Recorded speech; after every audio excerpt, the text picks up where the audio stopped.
আসসালামু আলাইকুম দর্শক, স্বাগত জানাচ্ছি আরটিভির রাতের সংবাদে। আপনাদের সঙ্গে রয়েছি আমি আফসানা সুরাইয়া। ঐতিহাসিক জুলাই গণঅভ্যুত্থান দিবস উপলক্ষে পৃথক বাণী দিয়েছেন রাষ্ট্রপতি মোহাম্মদ শাহাবুদ্দিন ও প্রধান উপদেষ্টা ডক্টর মোহাম্মদ ইউনূস। বাণীতে জুলাই গণঅভ্যুত্থানকে দীর্ঘদিনের বঞ্চনা, দুঃশাসন, গুম, খুন ও ভোটাধিকার হরণ সহ সব ধরনের নিপীড়নের বিরুদ্ধে জনতার ক্ষোভের বিস্ফোরণ বলে অভিহিত করেন রাষ্ট্রপতি। এ সময় জুলাই গণঅভ্যুত্থানের শহীদদের পরিবার ও আহতদের জন্য ন্যায় বিচার নিশ্চিত করা রাষ্ট্রের পবিত্র দায়িত্ব বলেও জানান তিনি। এদিকে পৃথক বাণীতে প্রধান উপদেষ্টা বলেন, টানা ১৬ বছরের স্বৈরাচারী অপশাসনের বিরুদ্ধে সম্মিলিত বিস্ফোরণ ছিল জুলাই গণঅভ্যুত্থান। জুলাই গণঅভ্যুত্থানের মূল লক্ষ্য ছিল একটি বৈষম্যহীন, দুর্নীতি ও স্বৈরাচার মুক্ত নতুন রাষ্ট্র ব্যবস্থা প্রতিষ্ঠা করা, দেশের গণতন্ত্র পুনরুদ্ধার করে রাষ্ট্রকে জনগণের হাতে ফিরিয়ে দেয়া।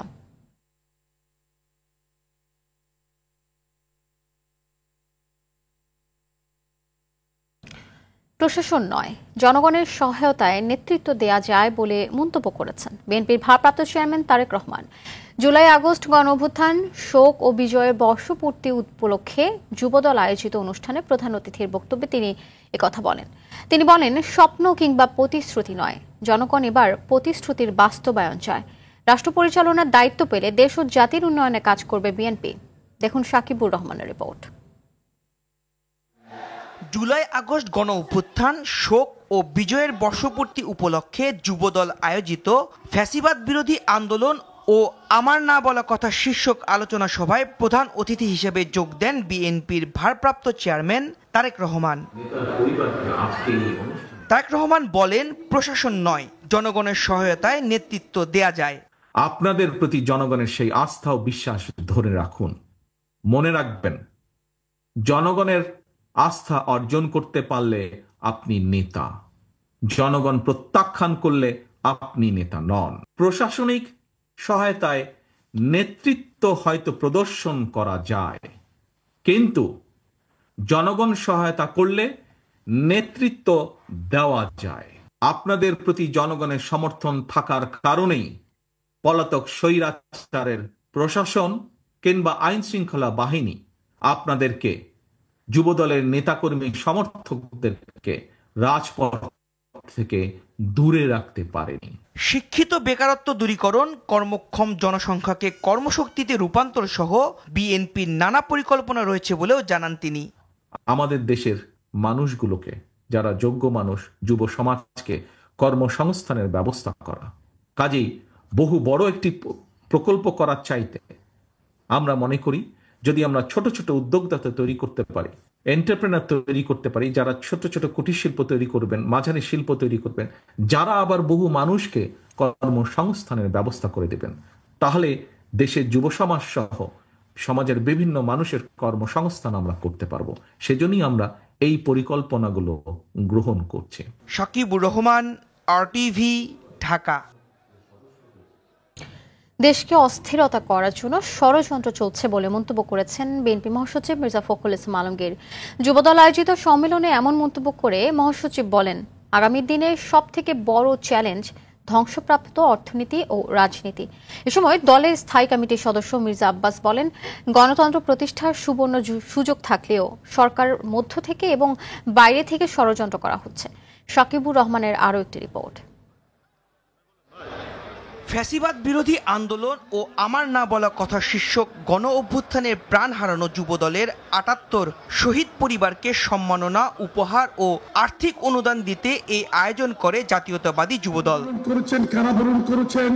অনুষ্ঠানে ছিল কিছুটা ভিন্নতা। স্টেজে বসা ছিল শহীদ পরিবারের সদস্যরা, আর দর্শক সারিতে ছিল বিএনপির কেন্দ্রীয় নেতারা। দুপুরের পর থেকে দেশের বিভিন্ন প্রান্ত থেকে যুবদলের নেতাকর্মীরা আসেন অনুষ্ঠানস্থলে। এ সময় বিএনপির স্থায়ী কমিটির সদস্য মির্জা আব্বাস বলেন, জুলাই সনদ সহ অনেক কিছুতেই ছাড় দিয়েছে বিএনপি, কিন্তু নির্বাচন পেছানোর তালবাহানা চলছে। জুলাই সনদ সহ বহু কিছুতে বিএনপি ছাড় দিয়েছে, তারপরও কালকে একজন বলছেন যে যদি এইটা না হয় তাহলে নির্বাচন হবে না, যদি ওইটা না হয় তাহলে নির্বাচন হবে না, যদি এইটা না হয় নির্বাচন হতে দেওয়া হবে না। এক ফ্যাসিবাদকে তাড়িয়ে আরেক ফ্যাসিবাদকে আনবো না। দলের মহাসচিব মির্জা ফখরুল ইসলাম আলমগীর বলেন, দেশকে অস্থির করার ষড়যন্ত্র করা হলে সবাইকে নিয়ে একসঙ্গে কাজ করে দেশকে এগিয়ে নেওয়া হবে। আসুন আমরা পরস্পরের কাজে চলাচল না করে আমরা এই যে একটা সুযোগ পেয়েছি বাংলাদেশে আবার গণতন্ত্র তৈরি করবার, বাংলাদেশকে আবার অর্থনৈতিকভাবে সমৃদ্ধ করবার। আসুন সবাই মিলে একসাথে কাজ করে আমরা বাংলাদেশকে সেই দিকে নিয়ে যাই, মাঠ কাজ করে দাঁড়াই এবং ইনশাআল্লাহ আমরা সফল হব। ধ্বংসপ্রাপ্ত অর্থনীতি ও রাজনীতির চ্যালেঞ্জ মোকাবেলায় বিএনপি প্রস্তুত বলেও মত দেন মহাসচিব। একটা ধ্বংসপ্রাপ্ত অর্থনীতি, একটা ধ্বংসপ্রাপ্ত রাজনৈতিক কাঠামো, সেটাকে আবার ভিত্তি তৈরি করে তাকে তৈরি করে আমাদের আবার সামনের দিকে এগিয়ে যেতে হবে। সাকিবুর রহমান, RTV, ঢাকা। জুলাই সনদে স্বাক্ষর করতে প্রস্তুত বিএনপি, তবে অযৌক্তিক কিছু যুক্ত করা হলে মেনে নেবে না দলটি। সকালে গুলশানে নিজ বাসভবনে এসব কথা জানান দলটির স্থায়ী কমিটির সদস্য সালাউদ্দিন আহমেদ। একটি গোষ্ঠী জুলাই সনদ নিয়ে নির্বাচনকে বিলম্বিত করার ষড়যন্ত্র করছে বলেও অভিযোগ করেন তিনি। দীপ্তচন্দ্র বালের রিপোর্টে বিস্তারিত। অনেক আগেই প্রণয়ন করে গুলশানের নিজ বাসায় জুলাই সনদ ঘোষণাপত্র সাম্প্রতিক বিভিন্ন বিষয় নিয়ে মতবিনিময় করেন বিএনপির স্থায়ী কমিটির সদস্য সালাউদ্দিন আহমেদ। জাতীয় ঐকমত্য কমিশনের জুলাই সনদে বিএনপি সহযোগিতা করছে না এমন তথ্য বিভ্রান্তিকর, এটি উদ্দেশ্যমূলক এবং রাজনৈতিক হীনমন্যতা বলে দাবি করেন সালাউদ্দিন। আমাদের উদ্দেশ্য এবং আমাদের নিয়ত নিয়ে কেউ যেন কোনো প্রশ্ন না করে যে সমস্ত বিভ্রান্তি সৃষ্টি করা হচ্ছে সেটা সম্পূর্ণ উদ্দেশ্যমূলক বলে আমরা মনে করি এবং রাজনৈতিক হীনমন্যতার প্রকাশ বলে আমরা মনে করব। তিনি জানান, জুলাই ঘোষণাপত্র নিয়ে নিজেদের দেয়া সংশোধনী মেনে না নেওয়া হলে দলীয় অবস্থান তুলে ধরবে বিএনপি। আমরা বলেছি রাষ্ট্রীয় এবং সাংবিধানিক স্বীকৃতি দেয়া হবে এই ঘোষণাপত্রের, অর্থাৎ চতুর্থ তফসিলে সেটা বর্ণিত থাকবে, এইভাবে বলা হয়েছে। তা এখন সেই ঘোষণাপত্রটা ঠিক একইভাবে মাননীয় প্রধান উপদেষ্টা ঘোষণা করবেন কিনা, উচ্চারণ করবেন কিনা, সেটা এখনো দেখার বিষয়। এদিকে উত্তরা মাইলস্টোন স্কুল অ্যান্ড কলেজের বিমান দুর্ঘটনায় নিহত শিক্ষার্থী সারিয়া আক্তার সহ সকল শহীদদের স্মরণে দোয়া ও মোনাজাতে অংশ নেন দলটির স্থায়ী কমিটির সদস্য হাফিজউদ্দিন আহমেদ। এ সময় তিনি বলেন, ফ্যাসিবাদ সরকার চাঁদাবাজি, লুণ্ঠন, অত্যাচারে মগ্ন ছিল বলেই এমন দুর্ঘটনা হয়েছে। এতদিন যারা আগে রাষ্ট্র ক্ষমতায় ছিল তারা বসে টামাতেই ব্যস্ত ছিল, লুণ্ঠন কাজে ব্যস্ত ছিল, কিভাবে বিরোধী দলসমূহকে দমন করা যায়, হত্যা, গুম, কিভাবে এই সমস্ত অত্যাচারের মাধ্যমে ভোট রিগিং করে নিজেদের শাসনকালকে প্রলম্বিত করা যায়, এটাই ছিল তাদের চিন্তা। দীপ্তচন্দ্র পাল, RTV, ঢাকা। জুলাই ঘোষণাপত্রে জনগণের আকাঙ্ক্ষার বাইরে কিছু করা হলে জামায়াতে ইসলামী প্রত্যাখ্যান করবে বলে হুঁশিয়ার করেছেন দলটির নায়েবে আমির ডাক্তার সৈয়দ আব্দুল্লাহ মোহাম্মদ তাহের। বিকেলে রাজধানীর একটি কনভেনশন সেন্টারে জুলাই বিপ্লবে চিকিৎসকদের ভূমিকা শীর্ষক আলোচনা সভায় এই মন্তব্য করেন তিনি। এ সময় প্রধান উপদেষ্টাকে উদ্দেশ্য করে জামায়াতের এই শীর্ষ নেতা বলেন, জনগণের স্বার্থ বিরোধী কোনো সিদ্ধান্ত কিংবা বক্তব্য দিলে দেশের মানুষ মানবে না।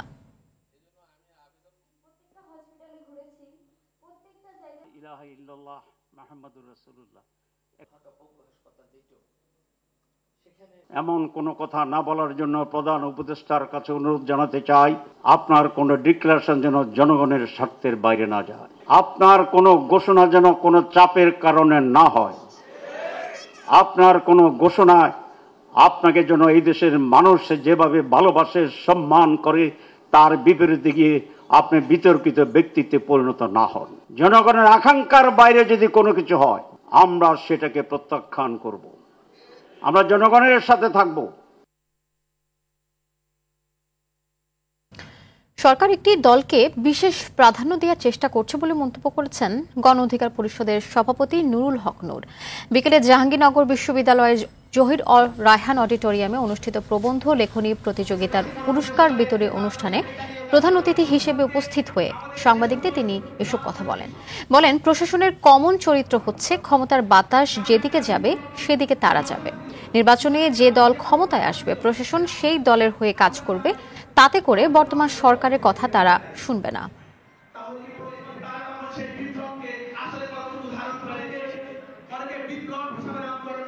এনসিপির প্রতি কার্যত সরকারের একটু পক্ষপাতদুষ্ট ভূমিকা আছে।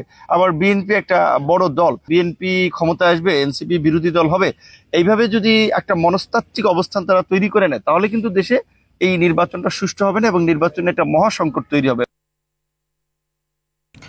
আগস্টের মধ্যে সংসদীয় আসনের সীমানা পুনর্নির্ধারণ চূড়ান্ত করা হবে এবং ৩০ সেপ্টেম্বরের মধ্যে নির্বাচনী সরঞ্জাম কেনা শেষ হবে বলে জানালেন নির্বাচন কমিশন সচিব আখতার আহমেদ।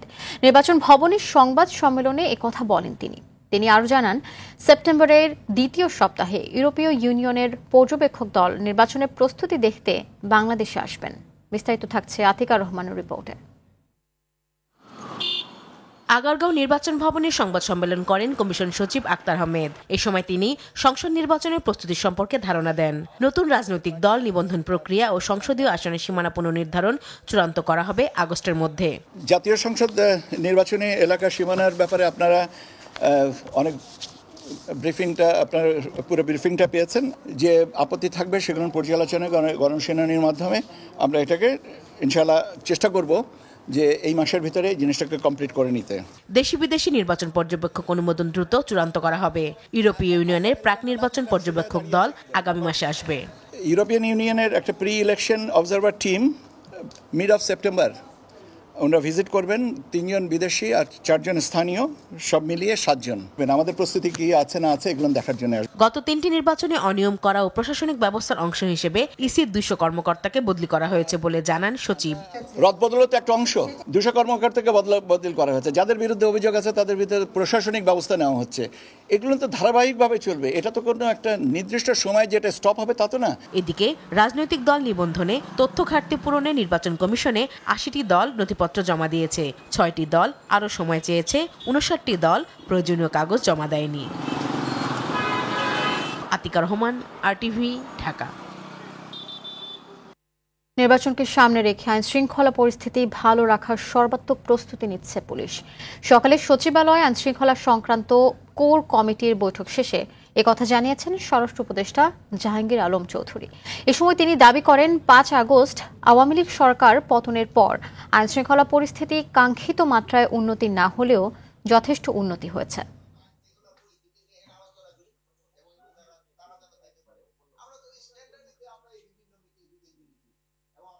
নির্বাচন যেসব হবে, যেসব আইন শৃঙ্খলা পরিস্থিতি যেন ভালো থাকে, এই জন্য আমরা সব ধরনের প্রস্তুতি নিই। এর আগে আমরা বলতে যে আমরা কিন্তু ট্রেনিংও করাচ্ছি এবং সরকারের একটাই হলো যে সংখ্যা বাড়ানোর জন্য কিন্তু একটা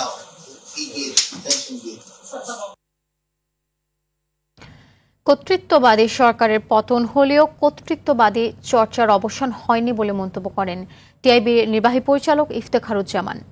দলবাজি, চাঁদাবাজি, দখলবাজি ও আধিপত্য বিস্তারের সংস্কৃতি এখনও চলমান বলে মন্তব্য করেন তিনি। রাজনৈতিক দল ও র্যাব সহ গোয়েন্দা সংস্থাগুলোরও সংস্কার হয়নি বলে মন্তব্য করেন তিনি। এ বিষয়ে আরও জানাচ্ছেন তৌহিদুর রহমান। নতুন বাংলাদেশ কর্তৃত্ববাদী সরকার পতন পরবর্তী 1 বছরের উপর পর্যবেক্ষণ শীর্ষক টিআইবির গবেষণা প্রতিবেদন প্রকাশ। এ উপলক্ষে আয়োজিত সংবাদ সম্মেলনে সংস্থাটির নির্বাহী পরিচালক বলেন, রাজনৈতিক সংস্কৃতির মৌলিক কোনো পরিবর্তন হয়নি। জানান, নতুন রাজনৈতিক দল যারা আন্দোলনে সামনের সারিতে ভূমিকা রেখেছিল তাদের মধ্যেও কর্তৃত্ববাদী আচরণ দেখা যাচ্ছে। জবাবদিহিমূলক শাসন ব্যবস্থা প্রতিষ্ঠার জন্য কর্তৃত্ববাদ বিকাশের অন্যতম হাতিয়ার যে জায়গাটা তৈরি হওয়ার জন্য উপাদান হিসেবে কাজ করবে অন্যতম, সেই জায়গাগুলোতে কন্ডিশনাল বা শর্ত সাপেক্ষে ঐকমত্য হয়েছে, যেটি একটা উদ্বেগের জায়গা। অর্থাৎ যে বিষয়গুলো ঐকমত্য হয়েছে সেগুলো যখন বাস্তবায়নের বিষয়টা হবে, তখন যদি সেই দল তারা যদি ক্ষমতায় থাকেন, তারা যদি বলেন যে না আমরা তো সেটা রিজার্ভেশন ছিল, আমরা সেটা মানছি না, তখন কি সমস্যা হবে, কি ধরনের ঝুঁকি হবে, সেটি নিয়ে আমাদের উদ্বেগের জায়গা আছে। আইন শৃঙ্খলা খাত সরকারের সবচেয়ে দুর্বল জায়গা বলে মন্তব্য করেন ডক্টর ইফতেখারুজ্জামান। তবে ব্যাংকিং ও আর্থিক খাতে উল্লেখযোগ্য অগ্রগতি হয়েছে বলেও মনে করেন তিনি। আইন শৃঙ্খলার পরিস্থিতি সরকারের সবচেয়ে দুর্বলতম ক্ষেত্রগুলোর মধ্যে একটি। সেটি এখনও পর্যন্ত যে সত্যিকার অর্থে নিয়ন্ত্রণে আছে বা একটা ইতিবাচক অবস্থায় আছে সেটি বলার মতো কোনো সুযোগ নেই। অত্যন্ত সংকটময় একটা খাত, সংকটে জর্জরিত একটি খাত ছিল ব্যাংকিং আর্থিক খাত। সেই খাতকে টেনে তোলা সম্ভব হয়েছে মোটামুটি একটা জায়গায়, এখনও যদিও সংকট প্রচুর আছে। রোডম্যাপ অনুযায়ী নির্বাচন হওয়া নিয়ে কোনো সন্দেহ নেই বলেও মত তার। একটা জায়গায় যদি ঐক্যমত্য থাকে আমাদের, যে আমরা যাই করি না কেন এই ধরনের কর্তৃত্ববাদের যেন আর বিকাশ না হয়। তৌহিদুর রহমান, RTV, ঢাকা। প্রত্যাশা ছিল আমি যে পঙ্গু হাসপাতালে আহতদের দেখতে গিয়ে no release no treatment order দিয়েছিলেন তৎকালীন প্রধানমন্ত্রী শেখ হাসিনা। তার বিরুদ্ধে করা মানবতা বিরোধী অপরাধ মামলায় দ্বিতীয় দিনের সাক্ষ্য গ্রহণের সময় একথা বলেন গুলিবিদ্ধ এক সাক্ষী। আর আন্দোলনের চোখ হারানো এক নারী সাক্ষীর দাবি, শেখ হাসিনার নির্দেশেই হাজার হাজার মানুষকে গুলি করেছে পুলিশ। GM মাহমুদের রিপোর্টে বিস্তারিত।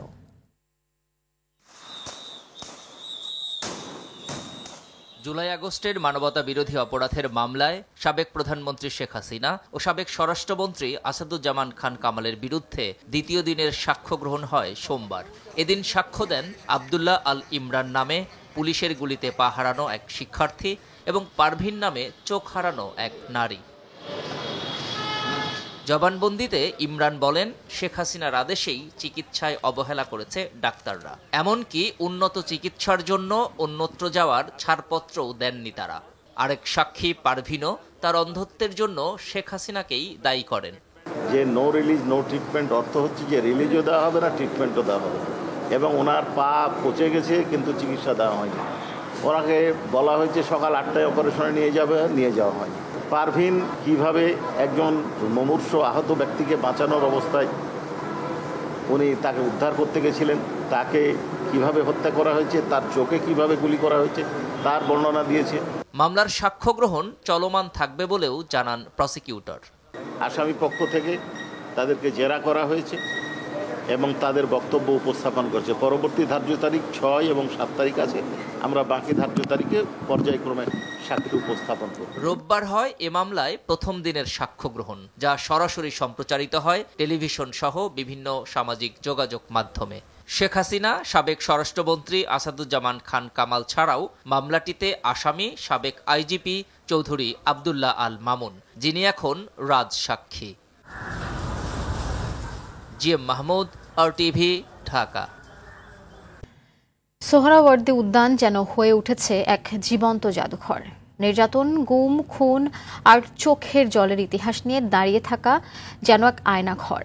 দেয়ালে টাঙানো নিহতদের ছবিতে চোখ রাখলে বোঝা যায় কি নির্মমভাবে থেমে গিয়েছিল এক একটা জীবন, যাদের গল্প আসেনি গণমাধ্যমের শিরোনামে, কিন্তু গেঁথে রয়েছে প্রতিটি মায়ের বুকে। রাকিব হাসানের রিপোর্টে এরই বিস্তারিত থাকছে। এভাবেই মুক্তির আশায় চিৎকার করে গেছে শত শত মানুষ। ভয়ঙ্কর আয়না ঘরে আটকে থাকাদের আর্তনাদ শোনার যেন কেউ ছিল না। এক মুহূর্তের জন্য ভুল হয়ে যায় একই প্রতিকৃতি, নাকি চোখের সামনেই ঘটছে জুলাই বিপ্লবদের রক্ত ভেজা সেই গল্পগুলো, যা দেখে শরীরের প্রতিটি লোম শিহরিত হয়। ঘৃণা আউড়িয়ে পড়ে স্বৈরাচারের মসনদে। এই মঞ্চায়নের নাম জুলাই জাগরণ। আমি নিজে দেখে শিহরিত হয়ে যাচ্ছি। তাহলে এখানে মানুষ কিভাবে জীবনযাপন করছে সেটা তো আরো বেশি ভয়ানক। ভয় পাচ্ছি, আর যদি এটা বাস্তব হইতো তাই আমি কিভাবে আমি ঢোকার সাথে মারা দিতাম। আমরা চাই সামনের দিনগুলো যেই আসুক না কেন তারা যেন এইরকম নির্যাতন নিপীড়ন না করে সুস্থ এবং সুন্দরভাবে তাদের যদি কোনো সমস্যা থেকে থাকে আদালতের মাধ্যমে সুন্দরভাবে বিচার করে। কিভাবে বিগত 17 বছরে শেখ হাসিনা নির্মম নির্যাতন এবং অত্যাচারের মাধ্যমে এই দেশের মানুষকে কণ্ঠরোধ করতে চেয়েছিল, তাদের অধিকার হরণ করতে চেয়েছিল, তার একটি নমুনা হিসেবে এখানে আয়নাঘরের চিত্র তুলে ধরা হয়েছে। এভাবেই শত শত মানুষকে নির্যাতন করে গেছে স্বৈরশাসক শেখ হাসিনা। এই আর্তনাদের অভিশাপেই পালাতে হলো সাবেক প্রধানমন্ত্রীকে। রিকশার সামনের সিটে হেলে পড়ে আছে নিথর এক তরুণ। কয়েক কদম দূরে ট্যাঙ্কের উপর থেকে নিচে ফেলে দেয়া হচ্ছে আরেকটি লাশ। পাশেই ভ্যানে সাজানো লাশের স্তূপ। এদিকে এক পাশে দুহাত প্রসারিত করে দাঁড়িয়ে আবু সাইদ। একটা বুলেট আবু সাইদের এখানে একটা বুলেট যখন ঢুকছে তখন আমার মনে যেন হচ্ছে আবু সাইদ যখন এভাবে একটু কাঁপুনি দিচ্ছে তখন আমার কলিজায় আঘাত লাগছে। গা ছমছম করা এই দৃশ্যগুলো বাস্তব নয়, তবে হৃদয়ে গেঁথে যাওয়ার মতো এক মঞ্চায়ন। আলোছায়ার খেলায় শব্দ আর আবহে এতটাই জীবন্ত করে তোলা হয়েছে যেন কেউ দাঁড়িয়ে আছে জুলাইয়ের রক্তাক্ত সেই দিনগুলোতে। এমন দিন আর যেন দেশের মানুষদের দেখতে না হয়, এ প্রত্যাশা সকলের। Rakib Hasan, RTV, Dhaka. Asia cup ক্রিকেটের জন্য 25 সদস্যের প্রাথমিক দল ঘোষণা করেছে BCB। টি-20 ফরম্যাটের এই টুর্নামেন্টের জন্য ঘোষিত প্রাথমিক দলে সুযোগ হয়েছে নাজমুল হোসেন শান্ত, সৌম্য সরকার, নুরুল হাসান সোহানেরও। স্কোয়াডে ফিরেছেন স্পিড স্টার নাহিদ রানাও। এছাড়া সবশেষ পাকিস্তানের বিপক্ষে সিরিজ খেলা ক্রিকেটারদের পাশাপাশি দলে আরও আছেন নাইম শেখ, তানভীর ইসলাম, খালেদ আহমেদ, হাসান মাহমুদ, মাহিদুল অঙ্কন, সাইফ হাসান।